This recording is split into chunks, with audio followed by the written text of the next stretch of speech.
We can hear you. All right. We can hear you. All right. We can hear you.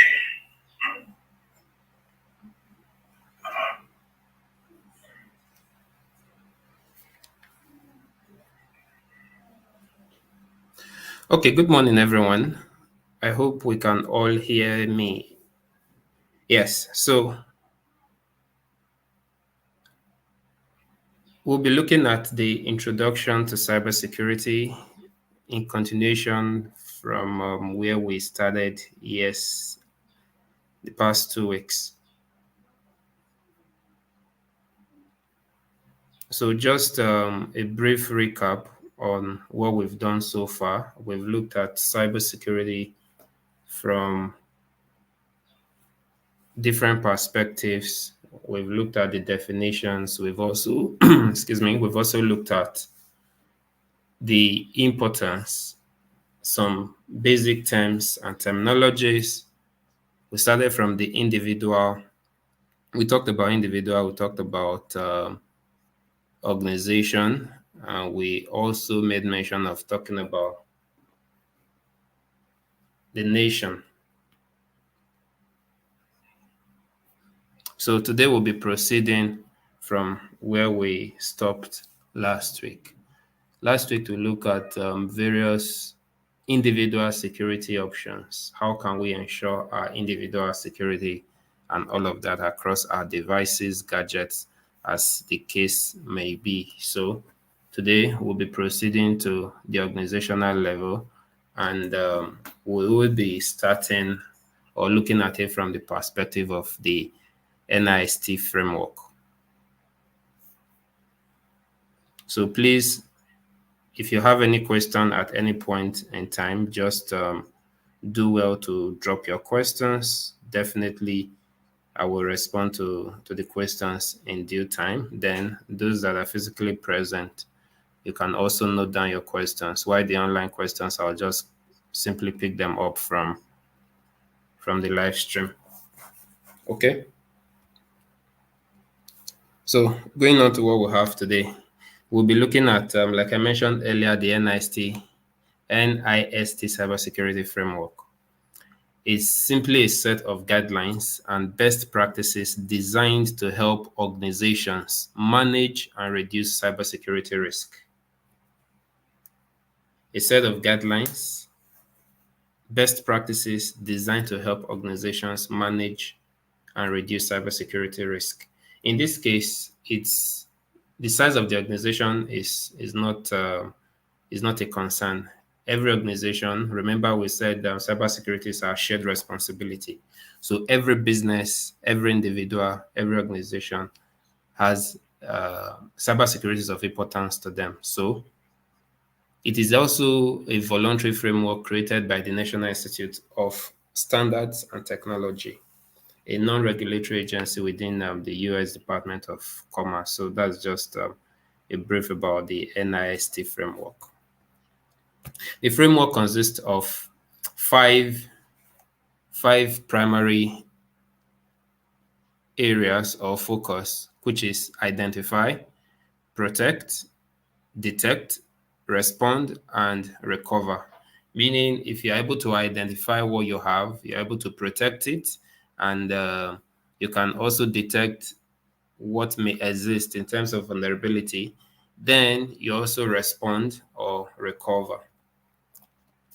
So, for identification, the core purpose of the identify function is simply to gain a comprehensive understanding of your organization's cybersecurity risk posture.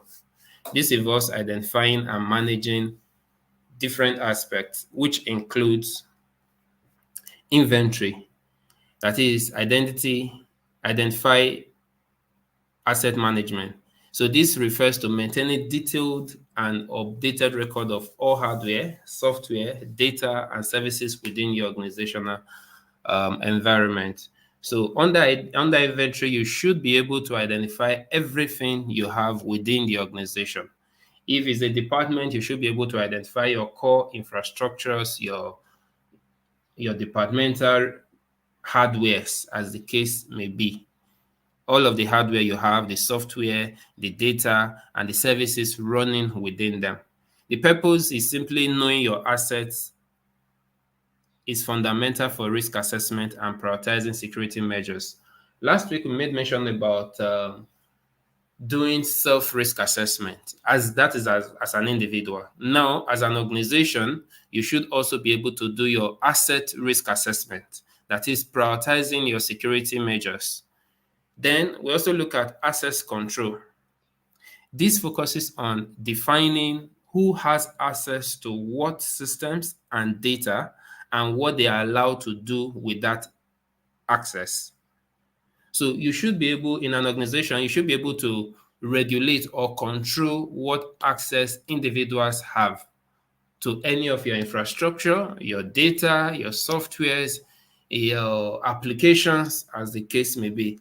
It includes all of your authentication, that is verifying identities, and authorization, that is determining permission.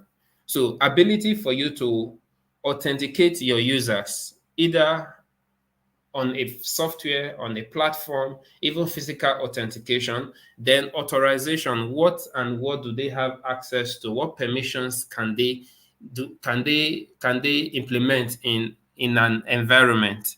Either is your application, maybe your web application, your network application, or your desktop application. What access or what authentication medium do you have in place? Then what authorization level do they have? The purpose is simply to prevent unauthorized access and misuse of critical assets. So in a lot of cases, if you don't put these checks in place, you'll discover that people will have unauthorized access, and the moment unauthorized access happen, there is tendency for privacy violation, there's tendency for data breach, then even misuse of critical assets. There's also need to checkmate the use of assets. If you don't have control for this in place, then there's a challenge. Under identify, we also have background checks. A lot of times, background check fall under the broader category of understanding your business environment. Screening potential and current employees help assess trustworthiness and reduce insider threat. Take, for example, we'll all agree that employees, cleaners that are employees, have access to every aspect of an organization. That is physical access. They have physical access to every offices within the organization. So if you are employing a cleaner without proper background check, there's that tendency of bringing in a competitor, bringing in an attacker.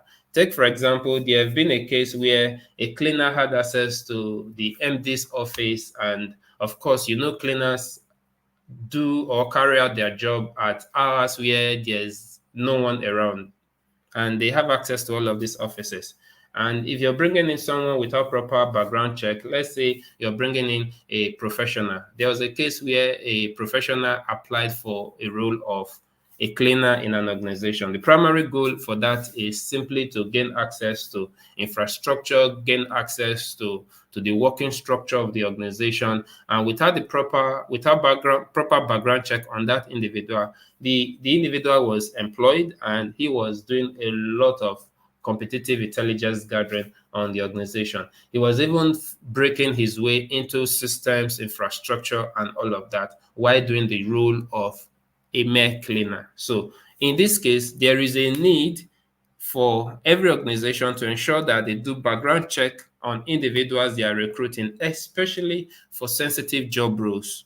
So the purpose here is simply to minimize the risk of hiring individuals with malicious intent or a history of security breaches. An individual who is disgruntled in his or her previous place of work, and he has decided to misuse organizational information available to him or her. If you recruit such an individual, there is also that tendency for such to repeat itself. So there's a need for us to ensure that as an organization, we carry out background check before recruiting anybody for any job role. Important or sensitive job roles, more attention should be paid to such recruitment process.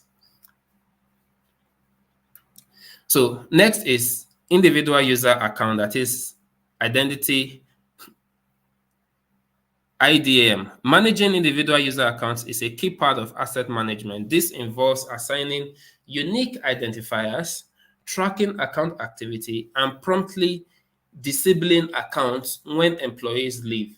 A lot of organizations, the moment an employee is leaving an organization, they forget to disable their email access, disable their user accounts, disabling, let's say they have access to your collaborative environment. Let's assume you're using a Google Workspace, as the case may be.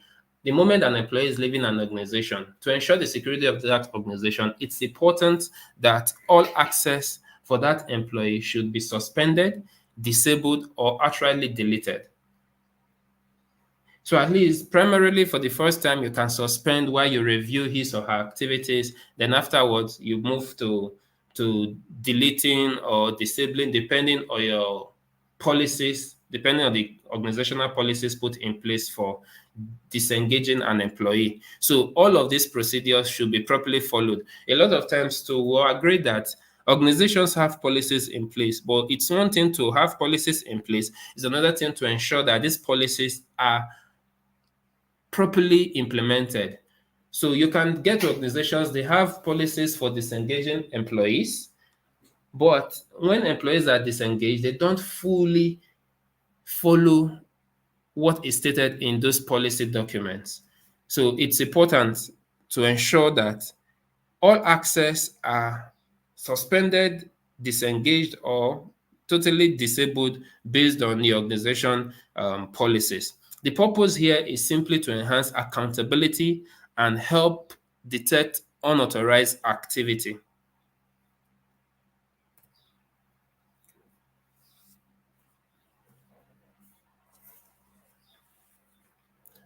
So next, we move on to protect. Under protect, we have options like limiting employee access, installing surge protectors and UPS. Depending on your hardware infrastructure, there's a need for you to ensure that you have such protectors installed in place to protect your hardwares from electrical malfunction. Then there's also a need to update your operating system and applications regularly. A lot of individuals, remember at the individual level, we discussed about application updates because we don't want to consume data. We minimize software update or application update either on your mobile devices or on our desktop or on any of our tablets, as the case may be. But at the organizational level, it's important for us to ensure that from time to time we are using the latest updated operating systems and applications. Next is we install and activate firewalls. There's a need to ensure that round the clock our firewall is active and up and running. Secure wireless access points. It's important for us to ensure that our wireless access points are secure. So configurations should be put in place to ensure the security of our wireless access points. We should be able to also set up web and email filters. There are emails from your organization. If you're doing analysis on your incoming mails periodically, you should be able to identify malicious email addresses or file content that attackers are sending to the organization. So part of what you should do to put up your web and email filters is you can do a thorough analysis of the kind of files that come into your organization periodically. If you're able to identify some certain files that are malicious, you can configure your email filters to disable or block such kind of files from coming into the organization subsequently. So there's a need for you to ensure that the technical team or the IT team or the security team ensure that they set up their web and email filters. Next is encrypting sensitive information. Either your data is at rest or is on transit, there's a need for you to ensure that encryption is implemented on all of your data. So always ensure that you encrypt your sensitive information. Then next is training your employees. Let's not forget that this cannot be overemphasized. While it might be, let's say, expensive to train employees, there's always a need to ensure that training never stops. Remember, technology is evolving on daily basis. Different applications are coming up with updates and all of that. So there's always a need to ensure that periodically we train our employees on what to do, what not to do, how to use applications, how to relate with trendy technologies. Few months ago, we were not having AI on our WhatsApp. Few months ago, we were not having a lot of functionalities on our WhatsApp. But with the upgrades that are coming, with the new features coming, there's also a need to ensure that even at the organizational level, we should even start training our employees on how to use social media platforms, e.g., WhatsApp, because we agree today that a lot of organizations communicate on WhatsApp, be it due to ease of access and ease of communication. So there's always a need to ensure that depending on the applications, solutions, hardwares an organization is using to run their day-to-day businesses, there is a need to ensure that all employees are trained on how to utilize these infrastructures.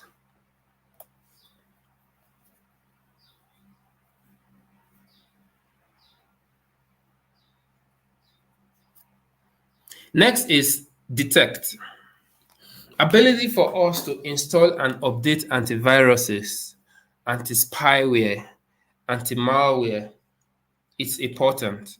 We shouldn't just stop at updating our operating systems. We should also take the bold step of moving forward to install and update our antiviruses. It might take a while, it might consume system resources, but there is a need for us to ensure that we always update our antiviruses, our anti-spyware, and from time to time it's important for us to do a full system scan on our devices.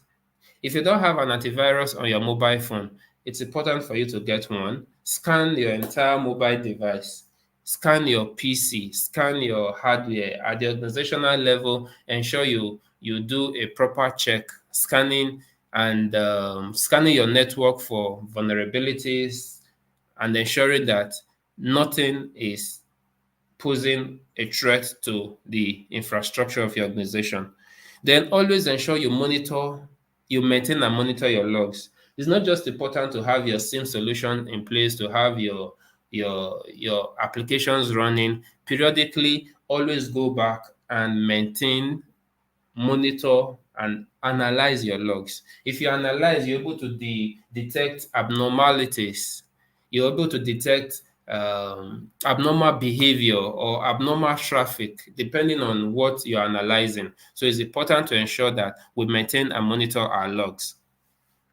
Then it's also important for us to train our employees on latest vulnerabilities, latest threats, based on the information you've gathered from your analysis. So it's important for us to ensure that under detection, we put all of these things in place.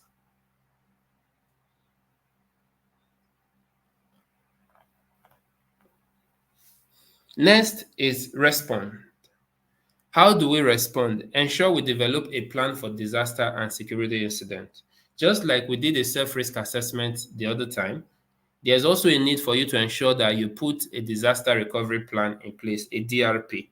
What are the rules and responsibilities? Whom to call? What type of activity constitute a security incident? And all of that. So if you develop, as an organization, if you develop your disaster recovery plan, or as a department head, if you develop your disaster recovery plan, it's easier for you to ensure that when an incident happens or when a disaster happens, there is already what to do is already known to every team member.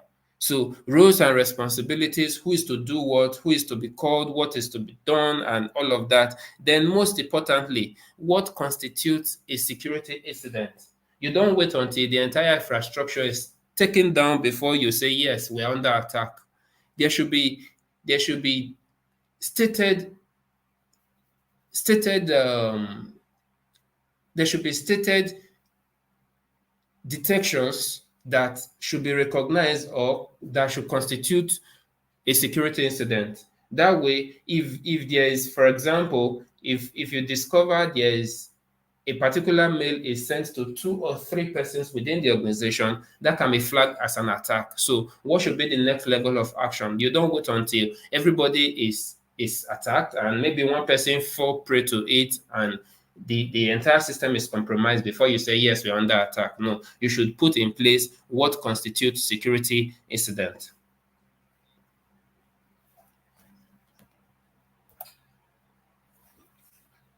Next is recover. How do you recover in the advent of a security incident? Part of that is maintaining full backup. It's important for you to ensure that from time to time you're backing up your data around the clock. And it's also important to even do an off-site backup. Have a remote site backup. So your backup shouldn't always sit only within your infrastructure. Then you can even have multiple backups. That way, if one center is down, another center can be recovery can be done from another center. Then from time to time, always test your backups. It's not just enough to run backups. Testing your backup, ensuring you will enable you to determine recovery time. Let's take, for example, an incident happens 9 a.m. this morning, and we want to test our backup. If you've not tested before that incident, you might be shocked to discover that recovering from your existing backup may take you 24 hours, may take you 1 week, may take you 5 days. So it's important, very, very important, to ensure that you test your backups for their integrity, for their for how updated they are, then also to enable you determine recovering time. Remember, in the advent of an incident, your recovering time is very, very important. You have to minimize your recovering time to the barest minimum. If it's taking you donkey years, if it's taking you ages to recover, there's likelihood for the longer the time it takes you to recover, the more the impact on your business and the organization. Then cyber insurance. How are we putting cybersecurity in place? That is something every business need to look at. It's important. A lot of times we just assume business is fine. Let's focus on cyber threats and all of that, forgetting the aspect of cyber insurance. So we should also put in place that there's a need for us to have these policies in place to cover our businesses.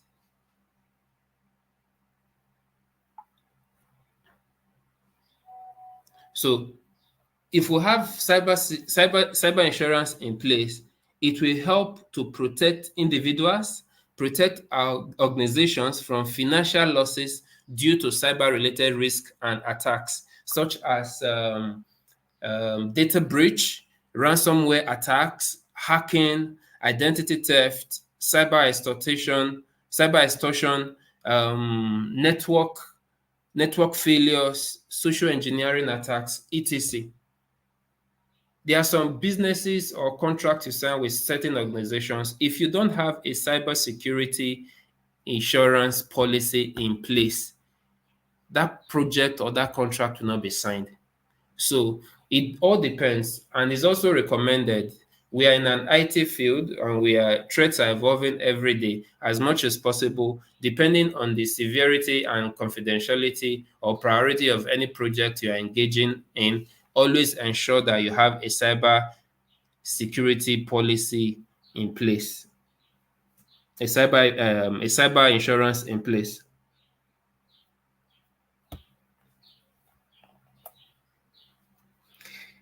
Next is What other practices can we put in place to better the security of our organization? We can look at training our employees on phishing, social media, email security, operating system security, application security, etc. So training cannot be overemphasized. Then we should look at cleaning our machines, updating security software, browsers, etc. We should also ensure that we use firewalls.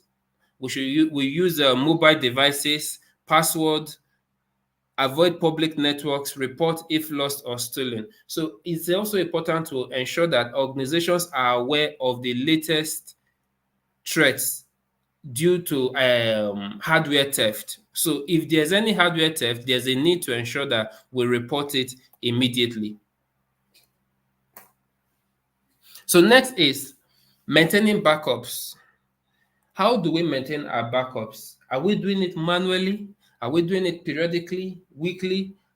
How are we maintaining our backups? So it's important to ensure that our backups are automatic, they are weekly, and we store offsite or on cloud, like I mentioned earlier.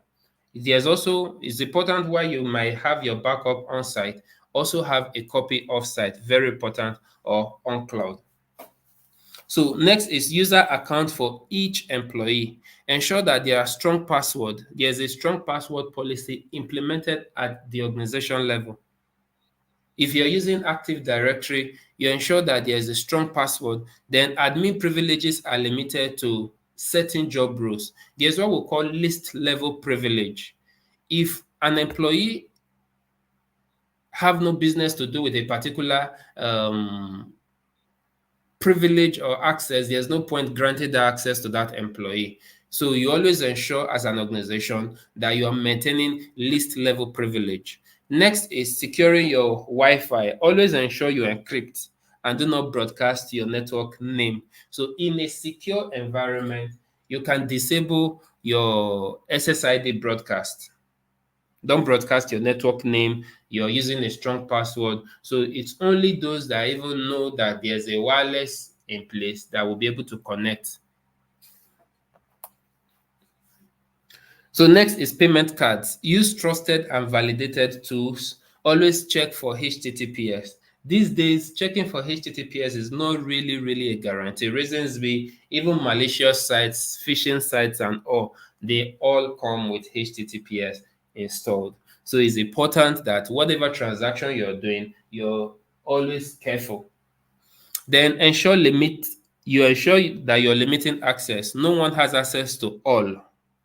No single individual should have access to everything. Ensure that you are putting rule-based system in place.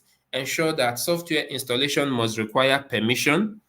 That is, not everybody or every user should be able to install applications on their individual PC that they're using for work, either organization provided or assigned for certain projects. So software installation should require permission. Then implement strong password policies. That is, changing password every 3 months. You can bring it down to every 30 days. Have at least 12 characters, 8 characters, 16 characters.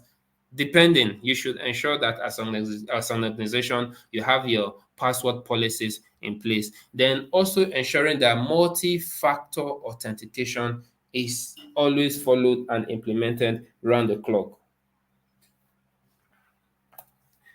So case studies. Before we move to case studies, let's take questions and answers for the next 20 minutes while we move to case study of all we've discussed. The case study, we are all going to be doing it collectively. We'll be doing it together, and our contributions is what's going to make up the case study. So before going there, let's also ensure we have our pen, paper, jotters, notepads, and all of that ready because we're going to collectively do it together. So let's take questions. Any questions from those physically present and those online?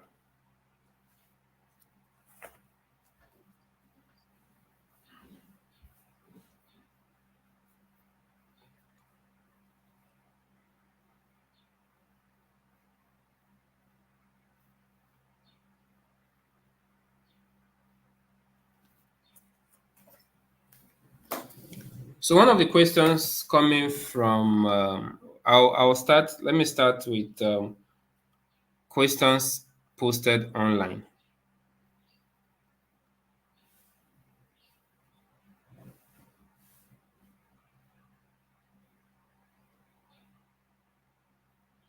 So someone is saying, which antivirus and anti-spyware do you recommend for installation? So now a lot of times when picking an antivirus, it's important for you to ensure that that antivirus has a good virus database. How often do they send updates? So to mitigate simply against individual leaking,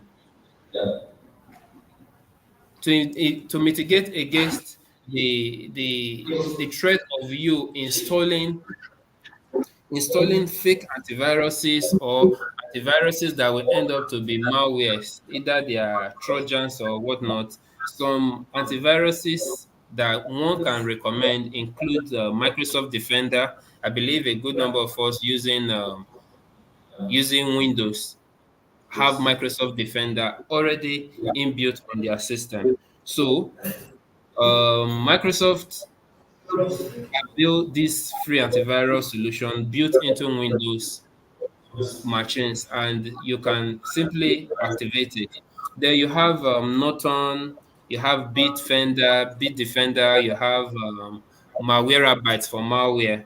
Malwarebytes simply protect your PC from viruses, malware attacks, scoring reasonably well in recent independent testing regarding against malware threats. Then you also have McAfee Total, you have Trend Micro Maximum Security, you have ESET, you have Sophos, and the list continues. So a lot of times before you purchase any security solution, try to do a personal assessment, look at users' review online, look at their features, look at their system requirements. Don't go for solutions that require or that will consume high resources on your devices. Okay, we have a question here. All right, please go ahead, sir. Okay. From what you listed there, some better practices. I saw check HTTPs, HTTPS. So can you just highlight something about that? How do you check? How do you check for HTTPS? Is that the question? You just click on the address here. The question is it how to check for HTTPS on a website?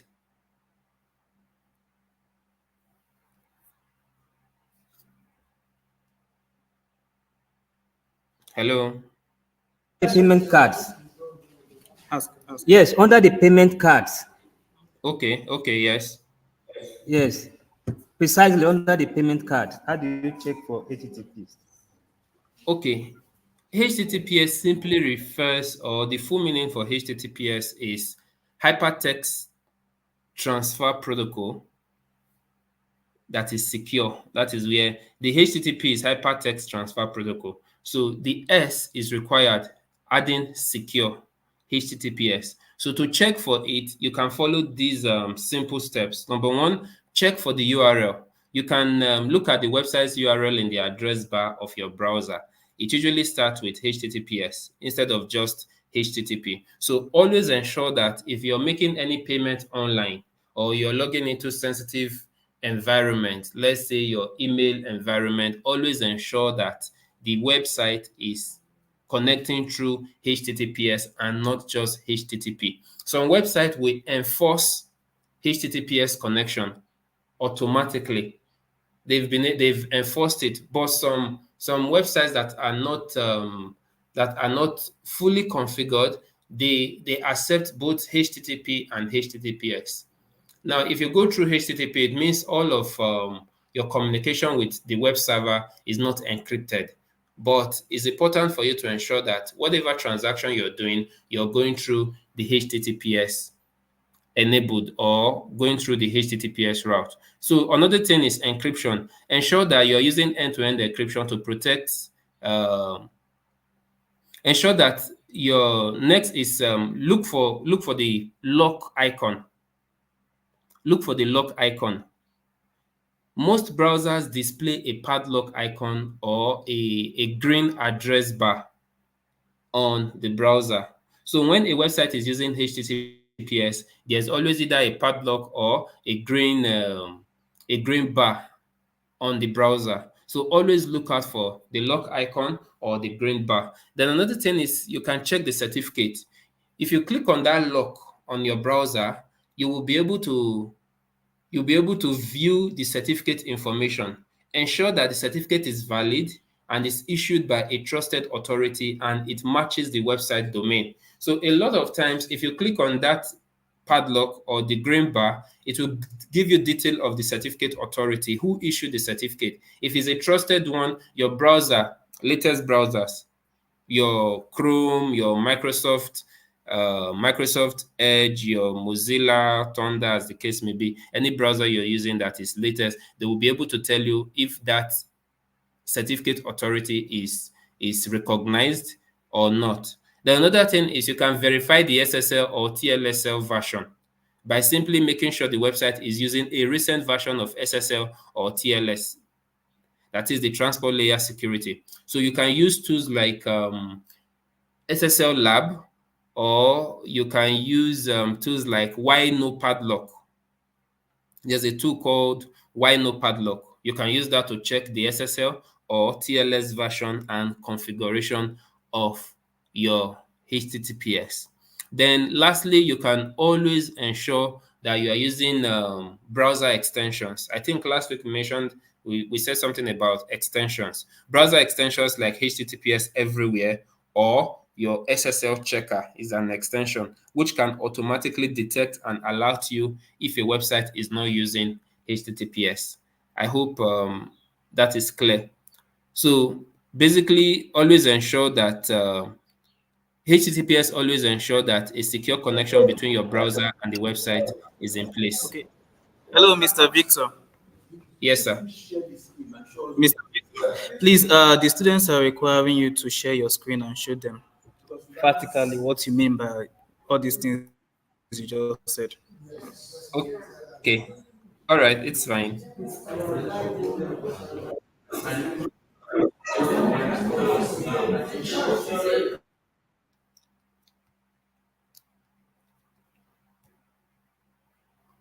I'm going to stop sharing. Let me reshare again. Present, share screen.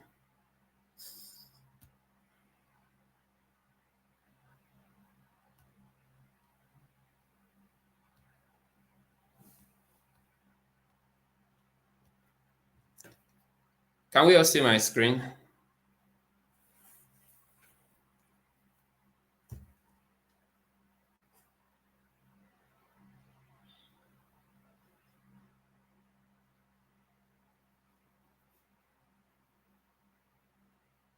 You saw what, please? So let's use a site, for example, ideas. So we're going to be using our website, the website for this program.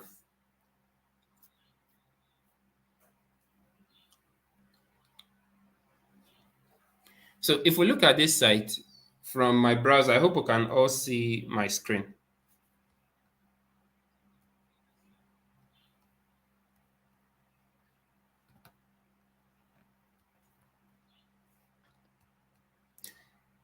If we look at this part of it, this is where the HTTPS is indicated.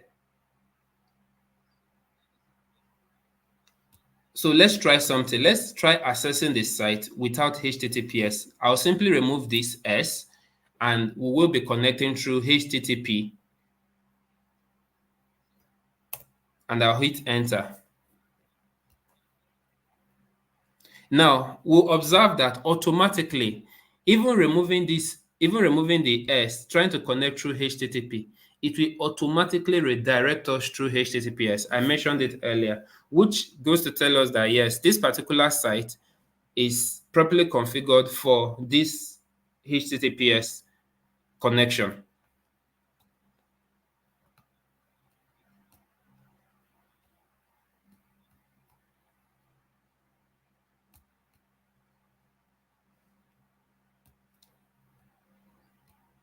I'm using Chrome. Chrome is not showing me the padlock.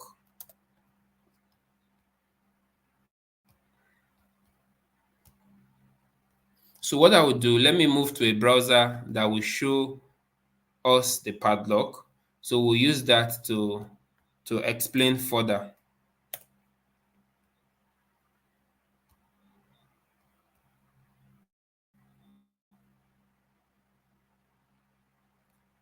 So I'll stop sharing and I'll share again.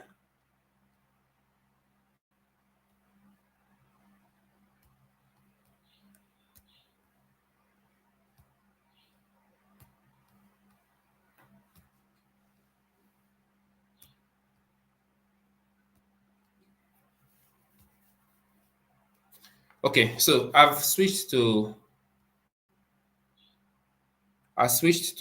Edge, Microsoft Edge. So on Microsoft Edge, we could see that this is HTTP, which was what I explained earlier, HTTPS. Then also, there's also this padlock. So if we remove the S and we reload, it will reload the site on HTTPS. Now, this padlock indicates that the site we are connecting to the server through a secure channel, which is the HTTPS. So if you go on it, you can click. For example, it's already showing us view site information. If you click on this, it will show you here that connection is secure. And from the information it's giving us, this site has a valid certificate issued by a trusted authority. Very important. Issued by a trusted authority. This means the information such as password, credit cards will be securely sent to the site and cannot be intercepted. So this is for the connection. Now you can also look at permission for this site. What permissions exist? There are cookies permission, then there are also tracking prevention enabled. So now you can go further to learn more about.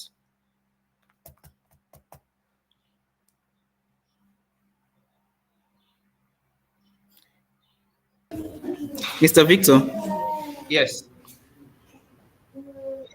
sorry, we had a network glitch. I don't know if you can explain again. Okay. From what point, please?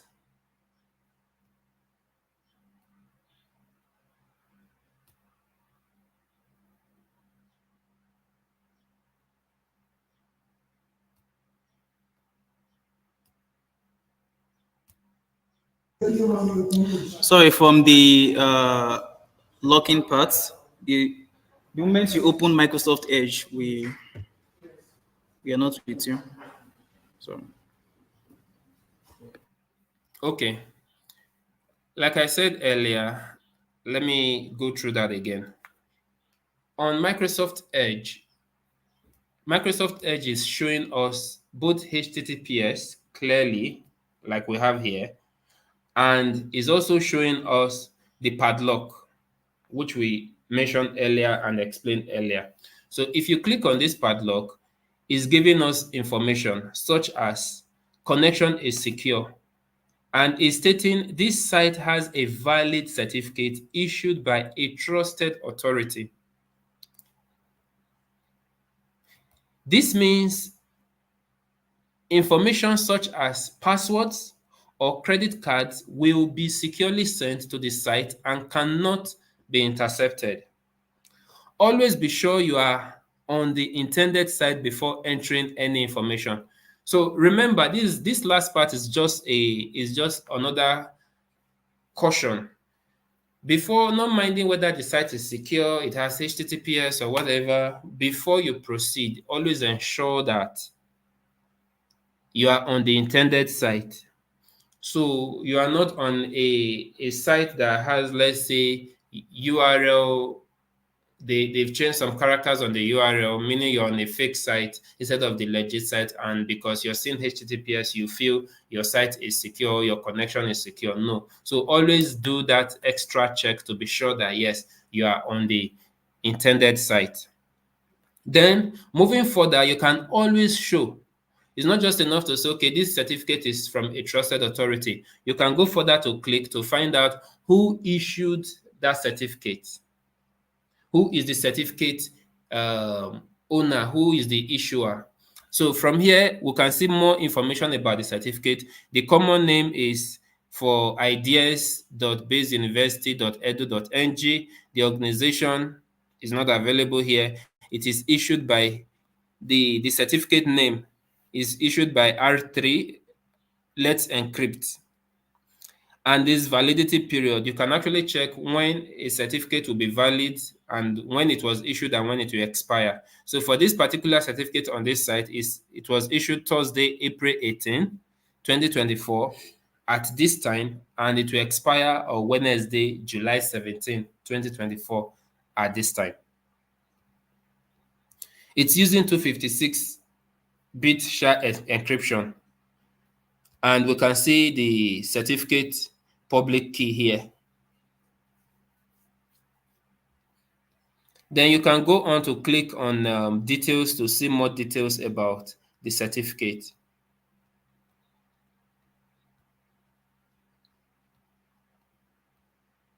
So I'm closing this tab now. Next is you can also view the permissions available for that site. So take, for example, for this particular site, there's location, there's camera, there's microphone, there's motion or light sensors. There are a lot of permissions. And for me, by default, all my permissions are asked by default, meaning if this site is requesting access to my location, my browser should ask me before granting such permission. If the site is requesting access to camera, my browser should ask before granting. The browser shouldn't just grant access without my consent or without my permission. Any question, please? I hope you understand that.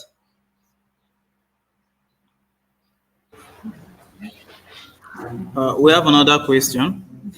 Okay, please go ahead. Okay, sir, you talked about cyber insurance. Please, I'd love you to throw more light on that and how it can be gotten. Did you hear me? Yes, I heard you. Okay, cyber insurance is a type of insurance policy that helps to protect individuals and organizations from financial losses due to cyber-related risk and attacks. Like I mentioned, your cyber extortion, identity theft, ransomware, social engineering attacks, etc. All of the attacks we've mentioned in previous classes. Now, same way you insure your car, you insure your house, you have a life insurance. There are also cyber insurance for threats relating to cyberspace.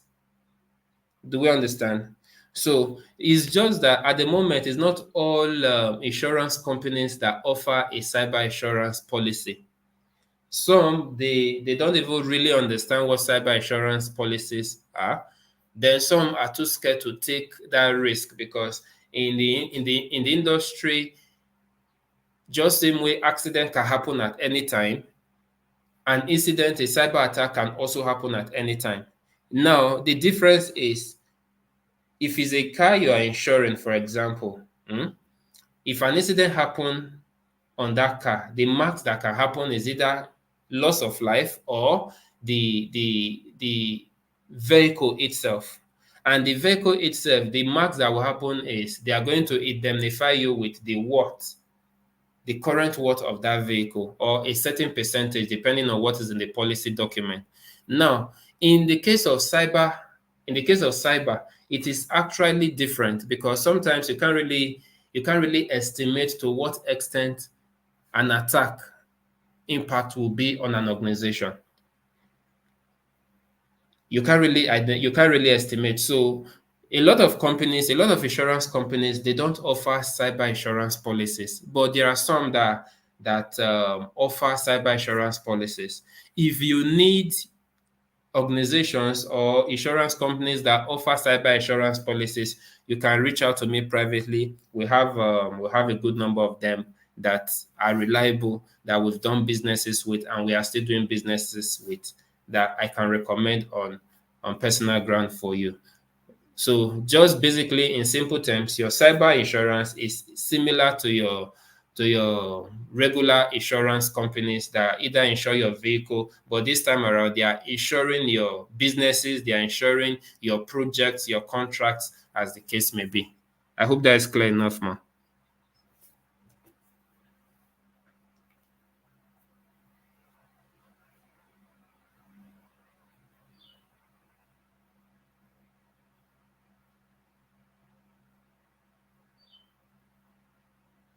So just to touch more on that, cyber insurance typically covers your first party cost, it covers your third party cost, it covers your business interruption, that is, if there's lost income due to, let's say, network downtime, your cyber insurance can cover that. Then your cyber extortion, that is ransom payments and negotiation services, your insurance can cover all of that. Then data recovery, the cost of restoring or recreating your lost data, your cyber insurance will cover that in the advent of a cyber attack.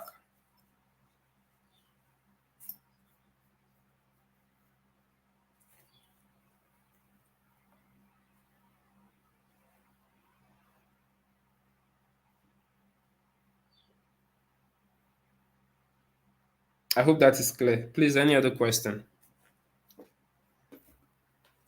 Let me quickly go through online questions.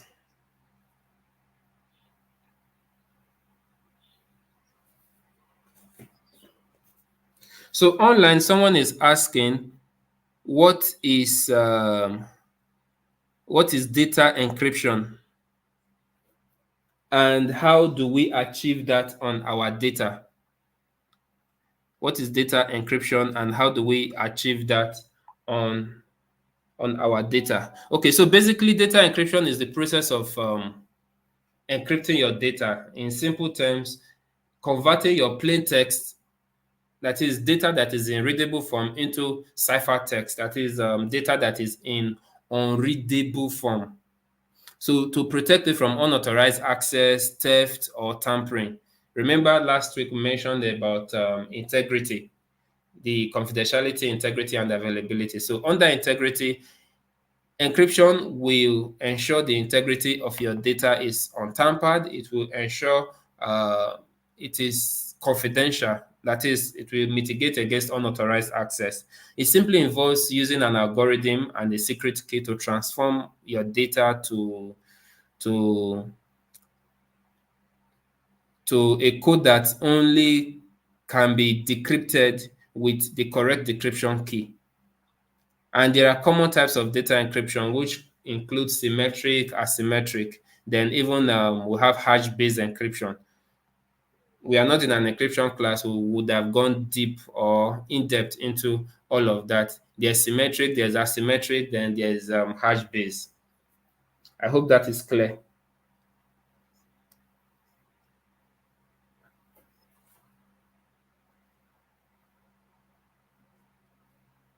So someone also asked, how is indemnity percentage or cybersecurity how is it calculated? Well, that is dependent on the project, what the company is providing a policy for.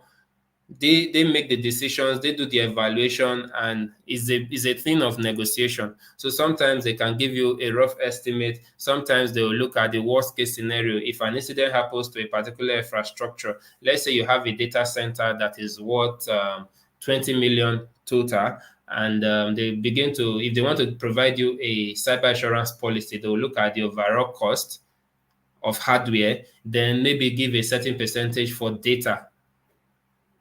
recovering data. So they will now give you an estimate. It's basically based on negotiation and heavily determined by the insurance company.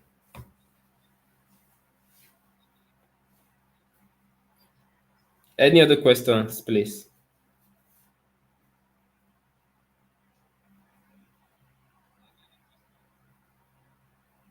Please, can you show how to check for certificate? We've done that. Does cyber insurance cover financial losses? Yes. Please, we have a question here.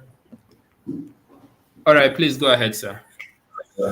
So how do we identify spywares on our devices? Like, how do we know that we are being spied?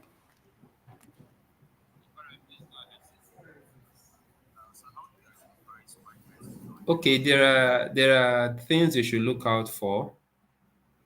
Abnormalities.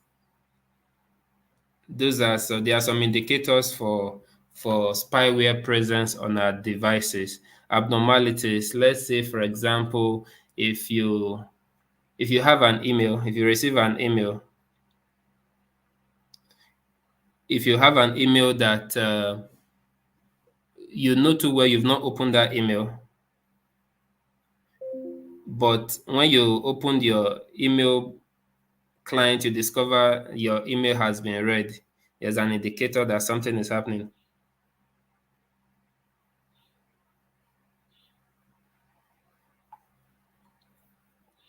I don't know if you understand. Then indicators to also look out for include slow performance, pop-ups and ads, then unusual network activity. I think we mentioned something similar sometimes back about a particular building that was bugged, and at a particular time, periodically, there's a huge traffic consumption. And they decided to do analysis on it and realize that, okay, at this particular time, data is always being uploaded automatically by the server to a remote location. So if you notice unusual traffic on your device, there could be a presence of a spyware or a malware, basically a spyware. Then watermarking.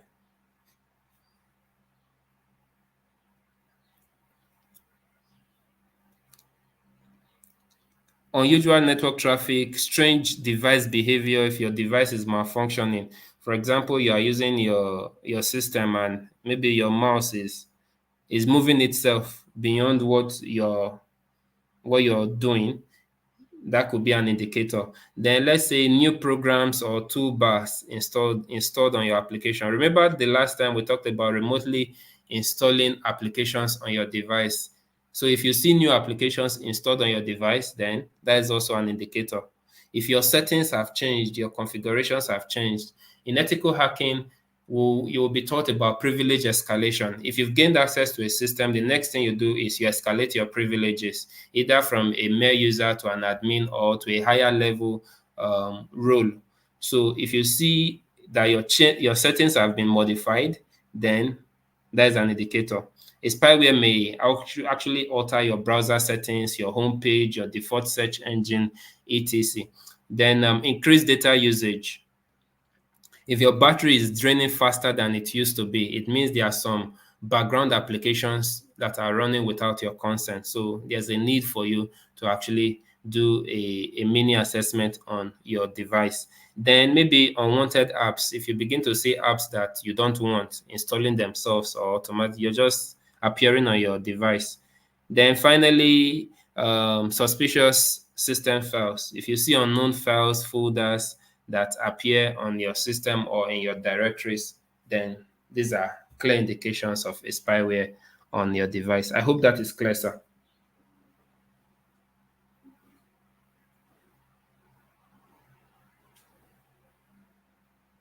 It does, but sometimes I'll find some activities on my settings that my camera, some activities on my camera or on my microphone, and I never use any application that has anything to do with camera or microphone. So, what does that supposed to mean? Is my phone under threat or something? If it is, how do I mitigate it? Well, with regards to that, a lot of times, I think last week or one time, someone asked question, a particular question. maybe you're having a conversation about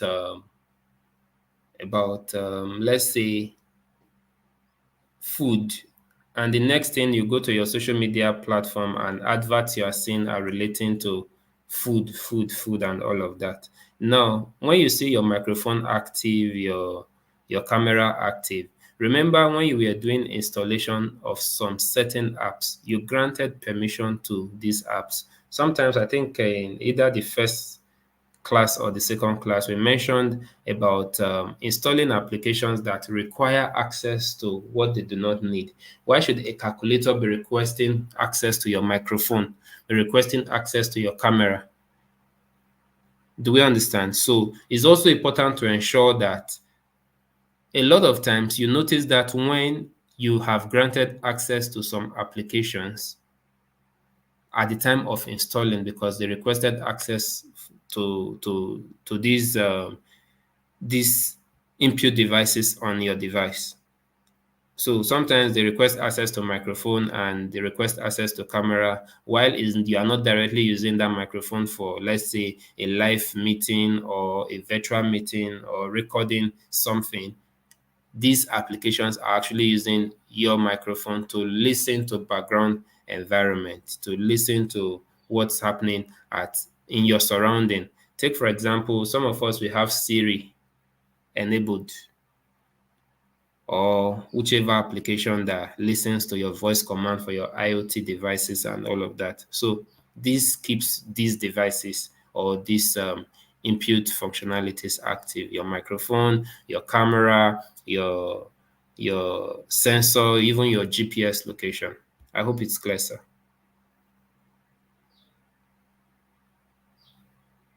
Yes, it's clear.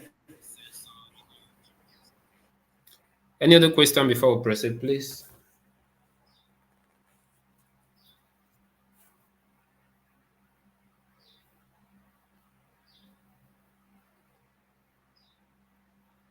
Okay, so let's proceed. I'll be going back to the slide now.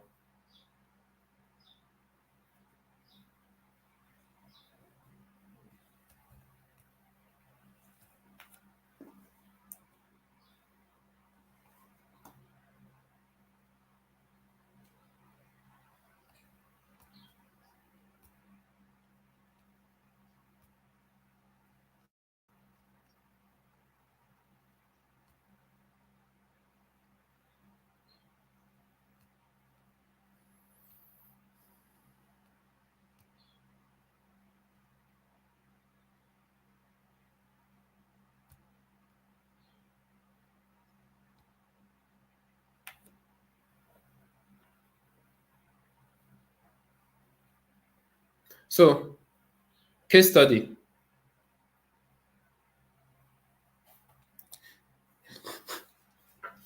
Case study one. A small business, let's take, for example, we'll have to pick an organization and we'll use it for our case study. So let's create a virtual organization. Should we use ideas cybersecurity organization?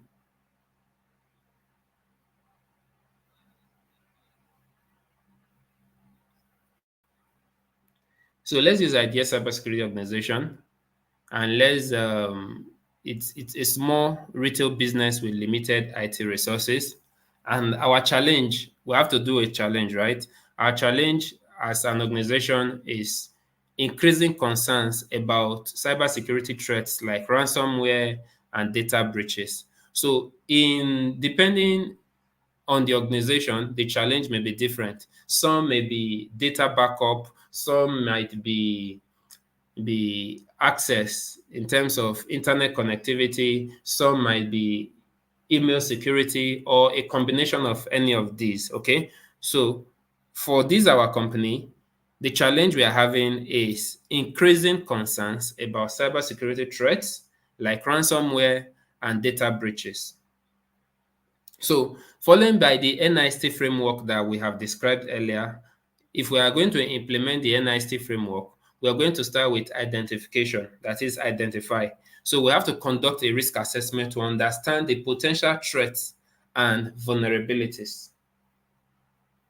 So our concern is increasing concerns about, our challenge is increasing concerns about threats like ransomware. So we have to identify by simply conducting a risk assessment to understand potential threats and vulnerabilities to our data. Then next is protect. We have to ensure that we implement basic cybersecurity measures like firewall, antiviruses, software, and strong passwords. Remember, these are directly targeting our challenges, our identified challenges, which is ransomware and data breaches. So if we are putting firewall in place, antivirus softwares in place, they are going to mitigate against ransomware and data breaches for strong passwords. So if we have strong password in place, it means we are going to control what data anyone has access to. So under identify, we are able to conduct the risk assessment to identify the threats. Under protect, we are going to implement basic security measures like the firewall, antivirus, software, and strong passwords.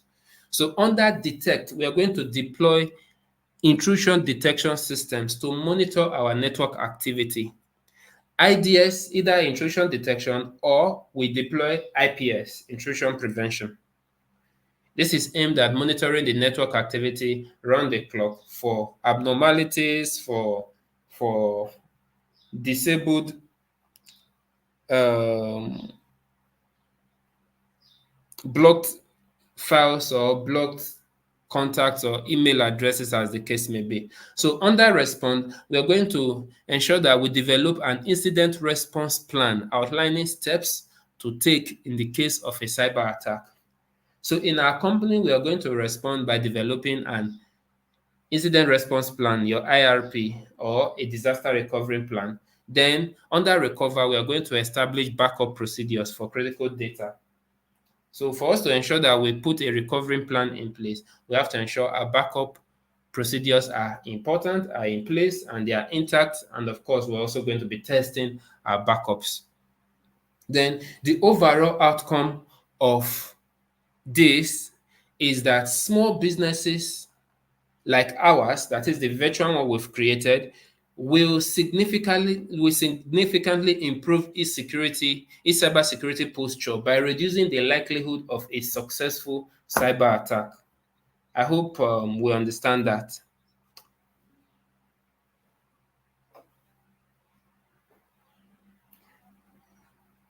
So now with the pencil or our notepad we've put in place on our own, beyond these areas we've looked at, beyond these two areas we've looked at, the identify, the protect, the detect, respond, and recover, let's go a step further by, I'll give us 5 minutes to do that. So we'll use the remaining about 5 minutes plus to do questions and answers before we round up. Let's include, okay, let's just, no need writing, let's just respond directly. Who can, under identify, beyond what we have on screen, who can add to what we have on screen under identify? If you can, please indicate. If you are online, you can type it in the comments. I'll read it out.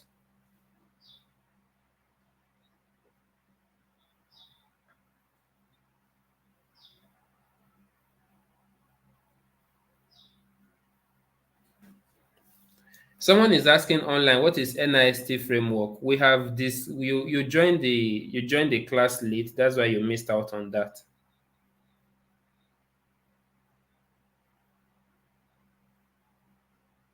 I've discussed that. So who is making contributions? You can go back and watch the full class. You will definitely get the definition and description of NIST framework.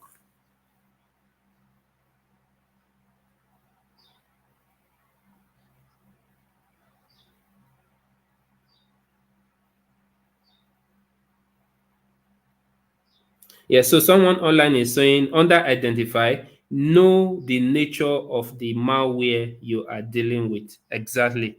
So when you're doing your risk assessment, you can actually try as much as possible to know the nature of malware your business is prone to, or the ones that is trending at that particular time. If it's a ransomware targeting organization files, or is a ransomware targeting servers, let's say Windows servers or Linux servers, whatever, know the malware you are dealing with per time. Thank you, Zubair.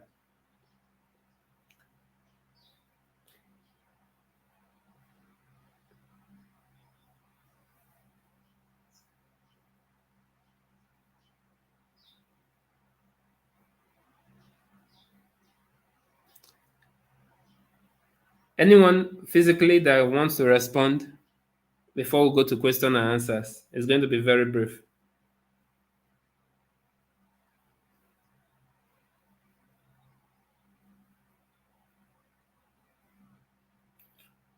Remember, I'll be rounding up this session, this introductory session next week. I will be physically present so that we'll round up for the national. By nation, I mean, remember we started from individual, organization, and we talked about nation. So we'll be discussing security, cyber security with relation to nation states.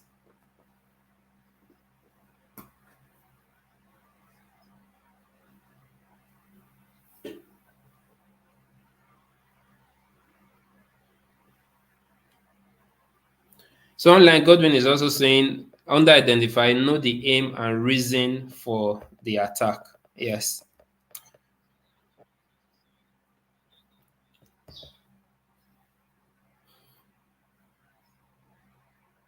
So let's move to protect. Under protect, anybody physical or online?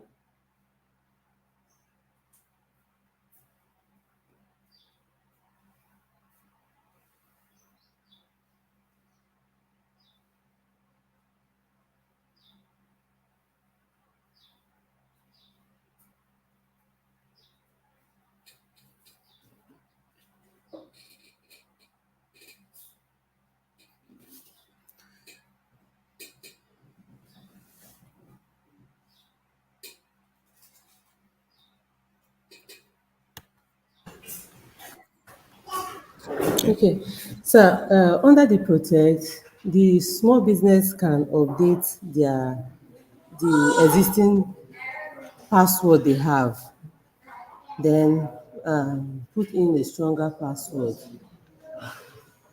Yes. Thank you very much.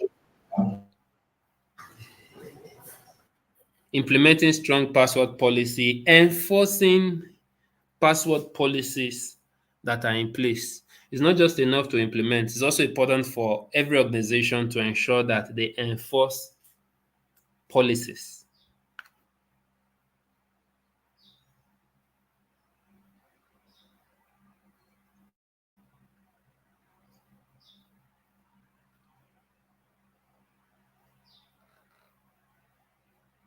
Yeah, someone online, Kennedy, is saying updating of the operating system regularly. Yes.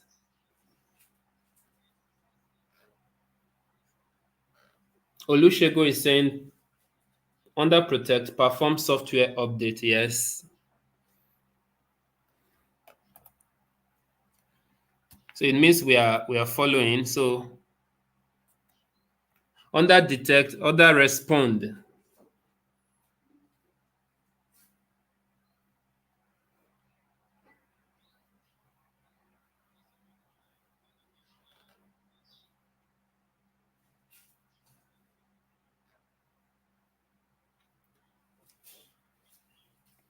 Mabel is saying put restrictions to unauthorized usage.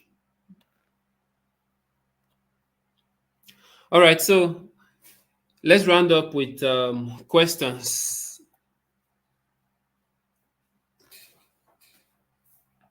Questions, please, before we round up for today. By next week, we'll be rounding up this introductory aspect. We have 531 persons online.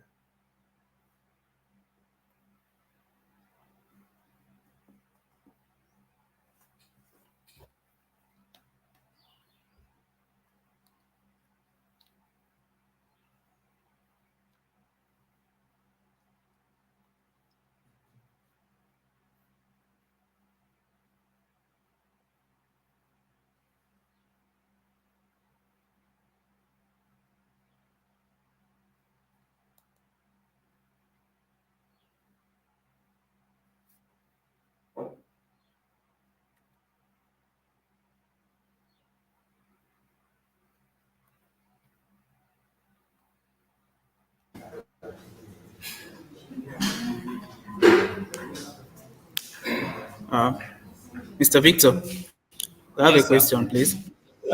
Okay. Good morning, sir. Please, Good morning, sir. in the cyber security, please, how do I encrypt or decrypt the data? How do I've been you? hearing encryption and encryption of your data. Please, how do I do it?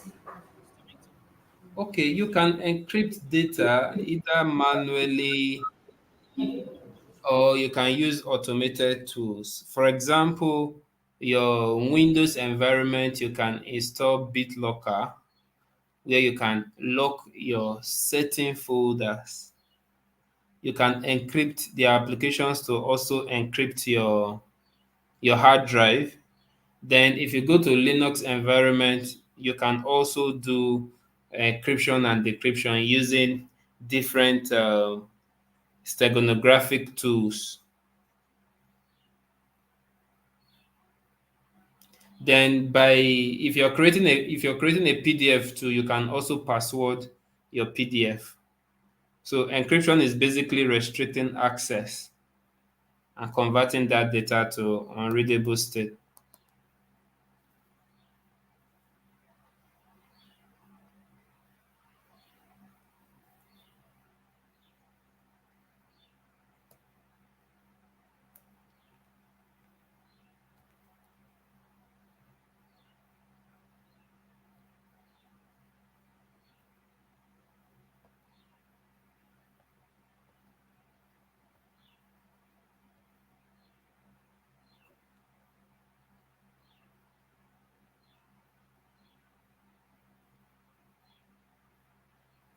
Any other question, please?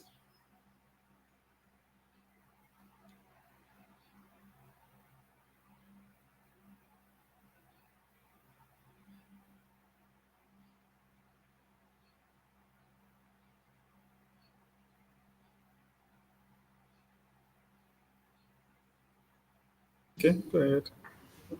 Mr. Victor. Yes, sir. Okay, so I'm talking about the HTTPS and the padlock of the thing. From what you analyzed, it's obvious that Chrome doesn't give us a strong background. Now you had to migrate to Edge. In the case where we are using our phones, because often than not, that's what we use. When we are using our phones, how do we now ascertain the security of some of these websites? For example, you made mention of Chrome, right? Different browsers with different configurations. Take, for example, my Chrome configuration on my PC will be different from the Chrome configuration on your own PC.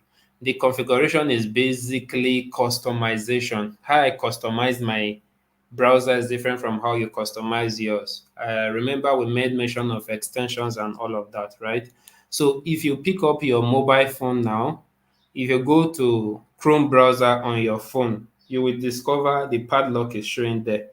Chrome browser on my phone is having that padlock. So it's just same procedure that we applied on the web browser. You will also go through on your mobile phone. If you tap on the padlock on your mobile on the browser on your mobile phone, it will also give you this connection is secure, and you can check who is the certificate authority, the CA, that issued that certificate. So you can also get information about the particular certificate that is issued on that particular site you are on, the expiring date, when it was issued, and all of those details. So web is same thing as your mobile.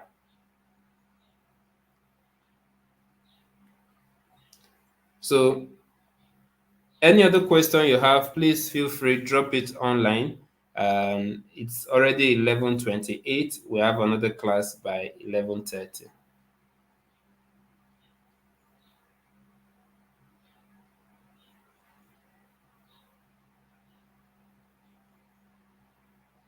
Yes.